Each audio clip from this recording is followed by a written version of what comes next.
নমস্কার বন্ধুরা, কেমন আছেন? আশা করি সবাই খুব ভালো আছেন। আমি টুসি, লাভ লাইফে আপনাদেরকে অনেক ভালোবাসা। তো চলুন শুরু করা যাক। আমার প্রতিদিনের কিছু সুন্দর সুন্দর মুহূর্ত আপনাদেরকে তুলে ধরছি, অবশ্যই ভালো লাগবে। তো হাঁটতে হাঁটতে চলে গেছিলাম আমার বাপের বাড়ি। আমার বাড়ি থেকে আমার বাপের বাড়ির ডিস্টেন্স 2 মিনিট, খুব জোরে হাঁটলে 1 মিনিট। তো ওখানে গিয়ে আমার বাপের বাড়ির ফুলের বাগান, এটা অনেক রকম ফুল আছে, কিন্তু কি সুন্দর তাই না? গাঁদা ফুলগুলো কিন্তু অনেক বড় বড়। তো ফুল তুলছিলাম, ওই দিন মকর সংক্রান্তি ছিল, পুজো দেবো বলে। শুধু ফুল নয়, ওখানে অনেক সবজিও ছিল, ফুলকপি, ওলকপি, একদিন ওইগুলোও দেখাবো আপনাদেরকে। ফুলকপি তুলে আবার খাওয়াও হয়েছিল, ভীষণ ভালো। তো এই দেখুন, এই ফুল নিয়ে চলে এলাম পুজো দেবো বলে।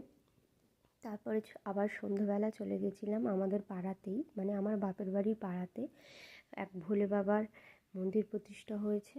এক জেঠু করেছেন মন্দিরটা প্রতিষ্ঠা, অনেক বড় করে।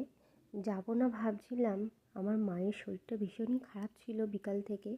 তো মা তারপরে বললে, এখন ভালো আছি আমি, তোমরা গিয়ে ঘুরে এসো, অনেক করে ডাকছে জেঠু বলে। তারপরে গিয়ে আমি বাড়ি এসে আবার রেডি হয়ে চলে গেছিলাম বাবার কাছে। বাবার কাছে গিয়ে মানে সবাই যাতে ভালো থাকে, সুস্থ থাকে, বাবাও যেন ভালো থাকেন, সেই প্রার্থনাই করলাম। সুস্থতাই তো সবথেকে বড় পাওনা, তাই না?